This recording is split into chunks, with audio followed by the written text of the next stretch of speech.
Thanks for stopping by Swordbox for our Wednesday message. Long before I was the law, a man existed whose reputation put me to shame.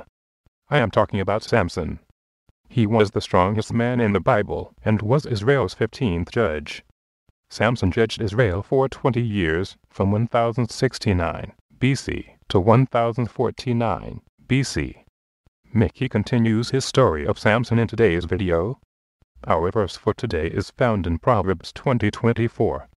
A man's steps are of the Lord. How then can a man understand his own way?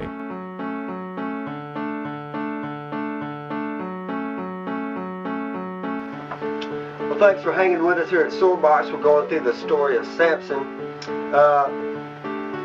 It's in the Old Testament book of Judges. Samson was one of the series of judges who ruled Israel at the time, and they were currently under the rule of the Philistines. Just to give you a little backdrop of what we've been talking about. Yesterday, Samson's on the way to Timnah to get a new wife from the Philistines, and Samson was attacked by a lion, but strengthened by God and torn apart with his bare hands. We're going to pick up in Judges chapter 14, verse 6.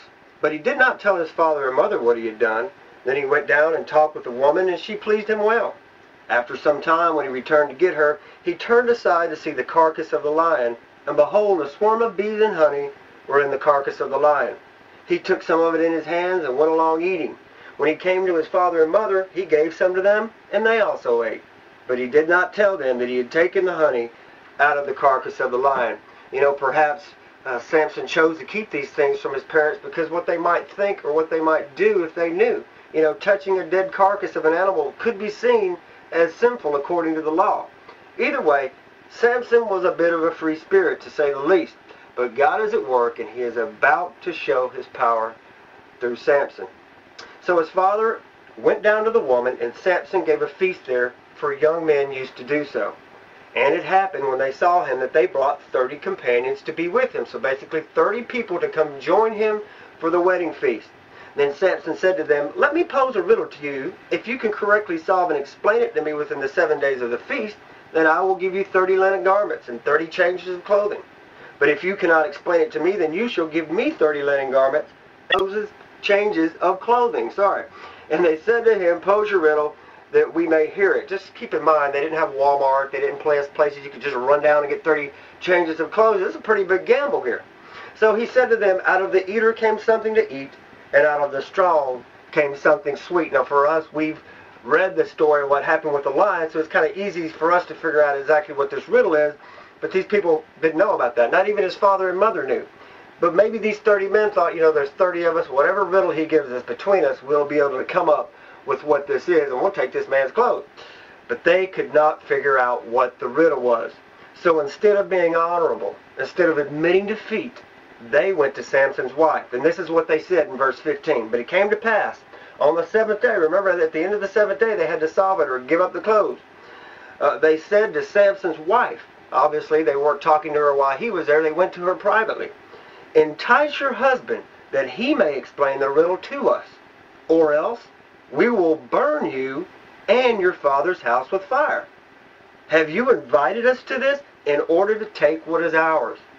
So she went to Samson weeping and pressed him so much that finally he explained the riddle to her, and then of course she explained it to the 30 men. Now when they explained the riddle to Samson on the 7th day, he replied this to them: "If you had not plowed with my heifer, you would not have solved my riddle." Samson knew exactly how they found the riddle out. He knew what they had done. Then the Bible says in verse 19, "Then the Spirit of the Lord came mightily upon him." So this is another time the Spirit of the Lord has came mightily upon Samson. Samson had been wrong, and his spirit has come upon him. Remember back when his parents weren't real happy with his decision to marry a Philistine, yet God was behind it? Now Samson goes to a town 23 miles away, kills 30 Philistine men, takes their garments, and gives them to the ones who solved the riddle. God has struck the Philistines, not with an army, but by using one man. Can you imagine the fear in the hearts of Philistines as they learn that one man has struck down 30 of their people? The Bible says that after this, Samson went back up to his father's house, and the father of Samson's wife gave his wife to the best man, which is just one of the companions that was brought to the wedding. Another wicked act done by the Philistines. This was Samson's wife, but obviously his wife's father didn't want him having any part to do with Samson. You know, we don't always know what God is up to. We can't see the future. We don't have a crystal ball. But you know what? God knows what he's doing. We must trust him, follow him, and obey him one step at a time. God had used Samson's desire for this Philistine woman to strike at the Philistines. God always sees the picture and always has a plan. You know, the same is true for your life and for my life. God has plans for us. He wants to bless us. He wants to strengthen us. And he wants to use us for his glory.